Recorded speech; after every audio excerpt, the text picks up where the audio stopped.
Hi friends, வணக்கம். Rainbow makers computerise embroidery work. நான் சசிகலா கண்ணன்.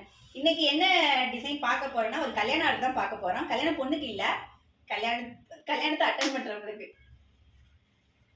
இது சாரி வந்து mustard yellow colour sorry, border வந்து பிங்க் கலரு. சாரி ப்ளவுஸ்லயே டிசைன் பண்ணியிருக்கேன் பாருங்க. Panic design. இதுல வந்து யூனிக் அதுதான் panic design, floral design. Hand வந்து அதே ஃப்ளோரல் டிசைன்ல உள்ள பண்ணியிருக்கு. இது நெக்ஸ்ட் சாரி. இது வந்து வயலட் கலரு, கிரீன் கலரும் ஆட் ஆயிருக்கு. பார்டர் கலரே கிளாத் எடுத்துட்டு வந்திருந்தாங்க. இதான் கிளாத்து. இதுல வந்து ஃப்ளோரல்லே மத்தாப்பு இருக்கிற மாதிரி உள்ள ஒரு டிசைனு. வயலட் கலர் மட்டுமே வச்சு டிசைன் பண்ணியிருக்கேன். அதில் உள்ள ஜரி யூஸ் பண்ணியிருக்கிறேன். இது ஹேண்ட் போர்ஷன். இப்போ நம்ம பார்த்த இந்த டிசைன்ஸ் பிடிச்சிருந்தா லைக் பண்ணுங்க, கமெண்ட் பண்ணுங்க. ஃபர்ஸ்ட் டைம் எங்க வீடியோ பாக்குறீங்கன்னா சப்ஸ்கிரைப் பண்ணி சப்போர்ட் பண்ணுங்க. திரும்ப அடுத்த வீடியோல வந்து உங்களை வந்து பார்க்குறேன். Thank you friends, by.